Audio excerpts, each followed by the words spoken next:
Who's at the door? I don't know. Yeah. Hey, Dave's not here. Yeah. No, it is Dave. No, Dave's not here. Man, he ain't here. All right. Good morning, everybody. Good morning. It's Wednesday. Wednesday in the year of 2023. Is it really? Oh, my God. Where'd the year go? Well, I thought it just started. Yeah. We're second week. We're near end of second week. We're middle of second week. It's crazy. Yep, it is. Not a lot of news today regarding mortgage-backed securities or bonds. So, it's like I'm telling everybody, if you get a contract in, lock that day. Don't play the market right now because you're going to lose.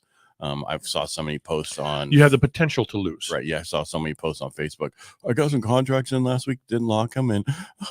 And they're because they lost the big move. And it was funny. I checked my numbers on a VA yesterday with a 760 FICO score and a $400,000 loan amount. And I was quoting par at 5.875. That's a nice VA rate. Yeah, it's a great VA rate in this market. Because prior to that, it was like much higher. And then that's par. That means there's no cost for that rate. Now, you can pay points and buy the thing down, but I don't want to get into all that. But that's at that FICO score yesterday when I was looking at numbers, because some people have approached me to come on, and I'm like, well, before we discuss anything, let's look at the difference in what your rates are versus my rates. It was a point difference. Wow. I was that much lower. Isn't historically about average 6.5% interest?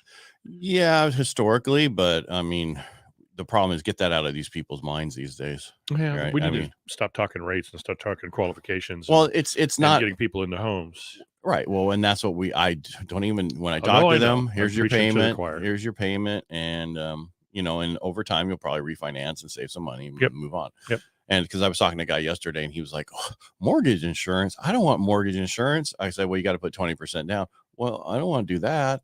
I'm like, it's only on your FICO score with 3% down. I think it was a 0.21 factor for mortgage insurance. I'm like, it was $101. Why are you worried about it? Right. Because you just saved $30,000 by not putting that down. And so we run the numbers in your bank. Yeah. We run the numbers to see what's best. Yeah.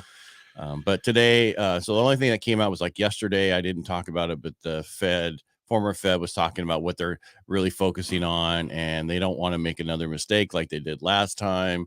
And so they don't want to go too far, but wasn't that movie A Bridge Too Far? A Bridge Too Far. Yeah. And it was a movie too long too. Did you ever watch that movie? Yeah, I did. I think I left about halfway through. That was I didn't know. Hours. That was in a theater. I didn't get to go to theaters back then. Yeah, that was in a theater. But that was in the 80s, wasn't it? 80s, 90s? I didn't go do movies back then. Yeah. I told you I was dirt road poor. Yeah, I know. Dirt road poor. Yeah. I kind of like road dirt poor. And so they're just, they're still thinking back then that, this was not statutory, but that the inflation was a certain way. Mm-hmm. Now they're saying, okay, we don't want to overdo it, and that's what's important. They don't want to overdo it. So I've seen more people coming out saying we're going to have a soft landing. I don't know if that's the case. We just don't know. But one of the issues that we have had, and that people don't realize, is, do you know how many people stopped working in the last 3 years? A ton. Yeah, I have a number here. Do you have a number that is more accurate than a ton? Yeah. So over 89 million people quit jobs since January 21. Wow. And those are retirees. Those are those are just everybody. Yeah. It's like across the board. So in 2019, 42.1 million quit. In 2021, 47 million quit. And in 2022, 46.6 million quit. Did they create a new job to replace the job they left? That we don't know. One of the biggest, I have it here on my phone. So the biggest thing is leisure and hospitality lost 18.8 million people. Why do you think it's so bad to go to a hotel now and you don't get your room cleaned? Business services lost 16 million people. Retail trade lost 14 million people. Healthcare lost 12 million people. Manufacturing lost almost 7 million people. This is that great resignation they're talking about. All right. So the government, which we don't care, lost 4.9 million people. Transportation, 44 million, 4.4 million. And then did I say construction? 4.3 million. Financial activities, 3.2 million. And other services, 3.1 million. That's huge. The question is, are they really making that much money on Instagram? Well, not all an influencer. Yeah, not all of them. And one out of one out of what, a couple thousand or so might be making some money off of being an influencer. But what that brings me to, what do they go to? Or do they just say, screw it, I'm going to live on a $1,500 3 times stimulus check and figure it out? Yeah, but remember that a lot of them got unemployment for a very long time and they were paid to stay home. Right. And now they're saying the biggest age group is from 25 to 41 males. Whoa. Not working. Yeah. Yeah. Well, I can understand the construction loss because there wasn't a lot of construction going on across the United States, really. I mean, well, actually, in California and Texas, it was huge. They were hurting for people for the last few years. I understand that for the last few years, but during the Rona time, everything came to a stop, and a lot of people lost those jobs. And I think some guys, this is going to be conjecture, and I love conjecture. I can imagine, being in your late 40s and you're in construction, and the Rona happens and you get laid off, and your body doesn't want to go back to construction. I'm going to tell you, you don't want to go back to being a painter. You don't want to do those things. So maybe you go do something else, or you create your own job. Well, that's the question. Most people don't know what these people are doing. That's exactly. That would be interesting to find out. To be able to go out, that 89 million people went out and created their own job. That was freaking amazing. I mean, we're still having the same 10 million jobs that we had from when Trump was in, right? And it's not gone up. It's, so there's been no real job creation. It's the same jobs that are out there. We just went back that they were available to go back to. Right. And that's my question is, it's affecting the housing market, because if you've taken 89 million people that changed careers and maybe became Uber drivers or this, it takes them 2 years to be able to do self-employedness, right? And show that. Yes, Fannie and Freddie are starting to change to utilize the gig economy, but they're not fully there yet. Right. And I was shocked by how many people were taken out of the market. Crazy. Yeah. I did not know the number was that high. I knew there was a lot of jobs still available out there, and a lot of people are choosing not to work. I don't get that, but hey, I got bills.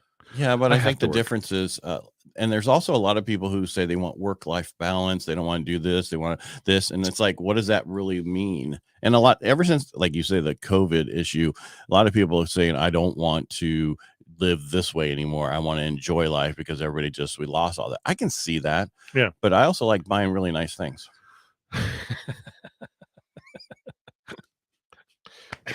You're killing me. Well, yeah. I mean, some people, they learn to live with what they've got and within their means, which is good. Yeah. And don't need all that other stuff or even desire it. I want a real pool, not a kettle. Not a kettle. The cattle. Yeah. Cattle pool. Kettle. Yeah. Those can be cool. I mean, 2 people, you just a place to get wet and hang out and enjoy the summer, or heat up and enjoy the winter. But not everybody wants that, No. I'm just saying everything's relative to what you want. Right. And for me, when I became, as a kid, dirt road poor, then I enjoy the nice things now. Because before I was dirt road poor, we actually were middle class, and then we went dirt road poor. So yeah. I understand, because if you see my closet, I have so many different clothes in there that I don't wear. I thought you were gonna say pairs of shoes. I do have that too. But I have really nice shoes from years ago, which you don't really wear much anymore. Right. And so they last longer. Right. And when you don't wear them? Well, not as much. Yeah. But I mean, you bought really nice leather, right? Yeah. That lasts, shoes that last forever. Because it's, people, I think you said it, or somebody said that we're not that rich to where we can buy the cheapest tool in the shed. Right. Okay. We're not that rich where we can waste money on the cheapest tool. Right. And that's the thing, is clothes are the same way. You got quality is most important to me. That was it for me. Not only in my closet, there's like multiple different sizes because my fat ass changes so much. Mine too. Yeah. And that was not my quote. So it was a cool quote though.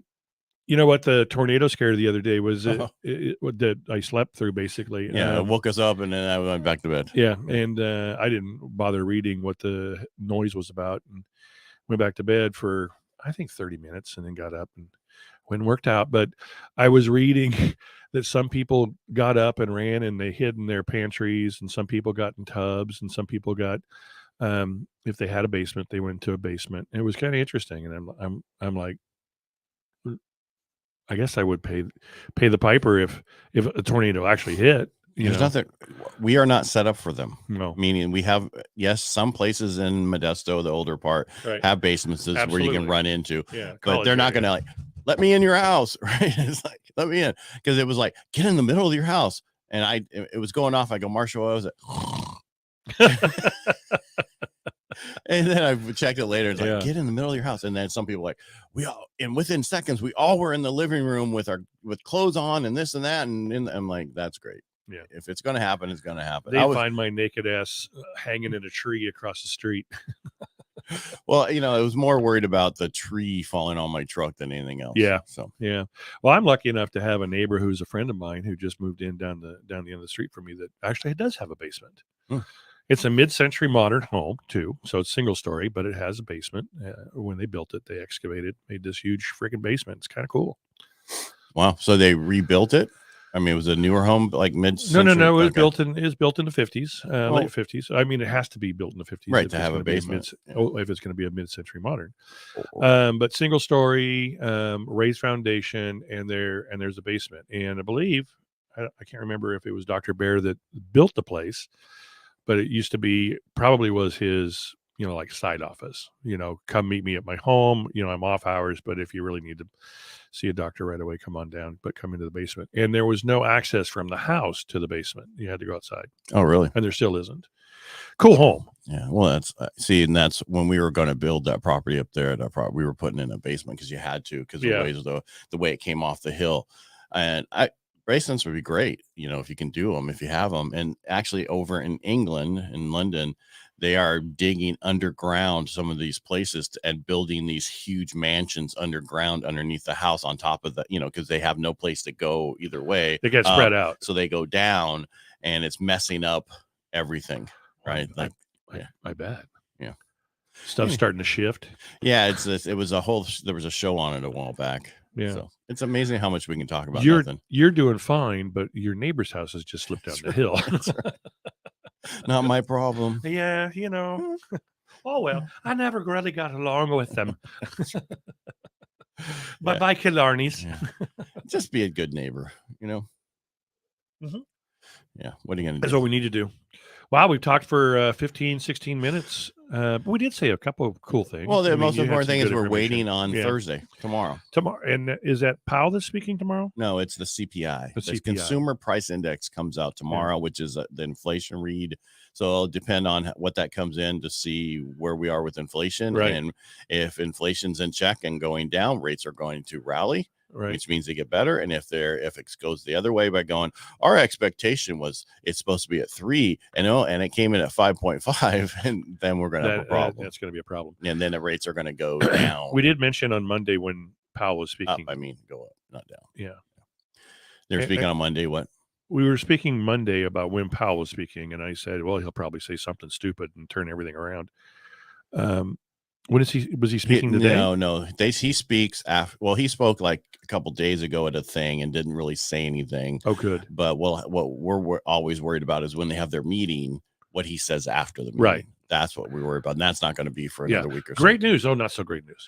Well, it's just how you look at the numbers. It's like the job report last Friday. Everybody's like, oh, this was horrible. This was amazing how much better. And then you read the little numbers and it's not as good as it was. It was showing that we are close to a recession because the temporary workers were not there anymore. We're not really already in a recession, or did they changed the definition? Somebody changed the definition. Okay. Well, I told you who it did. Well, that was just like if you go back to the Great Recession, should have been a depression, but again, back then they changed the definition for a few months. Yeah, but now historically they call it a depression. No, they still call it the Great. No, I'm so depressed. You can fix that with alcohol. No, jump in your pool for a while. Does that change your mood? Yep, everything. Okay, cool. Because when you're that freaking cold, how can you be depressed? You can be cold and depressed. No, it increases all the chemicals and everything else. Yeah. And it's not a bad thing. It makes you think about things and be on top of things. Hey, if you can get through that, you can get through anything. Who are we speaking to this weekend? Jeremiah Williams, the newly elected councilman in District 5. I just keep thinking Bullfrog. I don't know why. Well, because Jeremiah was a bullfrog and he was a real good friend of mine. And he had some really fine wine. All right, everybody, make it a great day. Have a great Wednesday. Thanks for watching, and thanks for listening to us. Walk between the raindrops. Yeah. Stay dry. Yeah, it gets really bad out there. Stay away from the creeks, the waterways. It's dry creeks aren't dry; they're full. Stay away from them. People are dying. Yeah, and if you're driving to Napa, don't go on 12. Yeah, well, it's just going to get worse because of this water. We got more rain coming, and I just wish we had a place to store it. What? Yeah, maybe 2 places. Yeah, well, they keep talking about we're going to raise Shasta, or raise this, or raise that. Well, I don't care if you get it passed or not. You're going to have people fighting it because we still have the SILF. I think that was approved back in 2018, 2019 to do. It's a damn thing, and they still are fighting it. So, well, yeah, and there was some things. We talked about this in November. They were saying they were going to start construction, or they're thinking about starting construction on one of the newest dams over in the Sacramento area, that up north somewhere. I don't think it's going to happen. No, they're going to fight it. Yeah, you would think they'd get together. Let's get together and work on this. Let's get the storage going so that's much better. Why don't we just collect all the red-legged frogs and relocate them? Okay, and then we can make a dam. All right, make it a great day. Have a great day, guys. Everybody.